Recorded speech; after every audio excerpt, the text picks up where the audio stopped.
అసలు వదిలిపెట్టి చూడాలి. నేను మళ్ళీ చెప్తున్నాను, ఈ కార్యక్రమం ఏమి చిన్నది కాదండి. దీని వెనక ఎవరెవరు ఎంత కష్టపడ్డారో చెప్తే ఆశ్చర్యపోతారు. 3 గంటలు రాత్రి అర్ధరాత్రి కార్యవర్గ సభ్యులు 3 గంటల వరకు నిద్రపోకుండా లెక్కలు చూసుకున్నారు.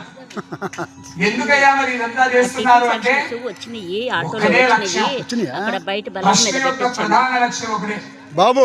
ఇది చూసిన దీని తర్వాత జరిగే భస్మాభిషేకం ఆ తర్వాత వచ్చినట్ట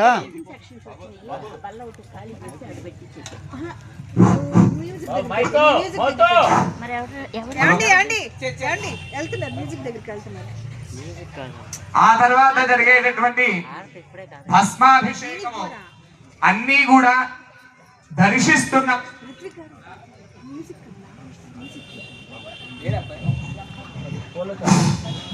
భస్మాభిషేకం జరిగేటప్పుడు గాని హారతప్పుడు గాని ఇక్కడ ఎంత మంది ఉన్నారో ఏ ఒక్కడి కంటి నుండి వాడు ఎలాంటి వాడైనా అవ్వచ్చు, ఏ ఒక్కరి కంటి నుండి భక్తి రస అమృతాన్ని గ్రోలుతూ ఆ శబ్దములు, ఆ దృశ్యములు, ఆ వాక్కులు ఈ దేహాన్ని పులకింపజేసి నయనములన్నీ కూడా తడిసిపోయి ఒక్క చుక్క భూమి మీద పడుతుందో ఆ ఒక్క నీటి చుక్క కోసం, భక్తి రస అమృత నీటి చుక్క కోసమే ఈ ప్రయత్నాలు.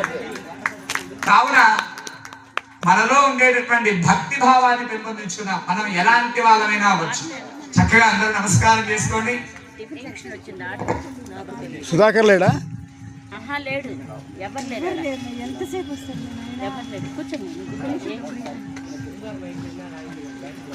బాబు చెప్పాను కదా, బాబు మ్యూజిక్ కాడ ఉన్నాడు.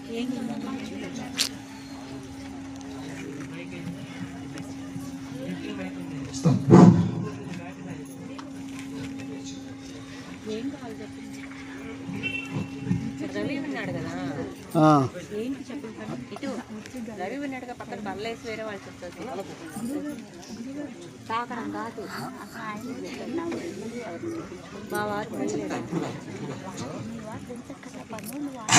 మా మొట్టమొదట ఘనతో ప్రారంభము. ఘన అయిపోయిన తర్వాత ధమరుక ధ్వనులు, ధమరుక ధ్వని అయిన తర్వాత చిట్ట చివరికి శివ గద్యము. ఈ శివ గద్య అనగా మనము ప్రతి సినిమాలో చూసి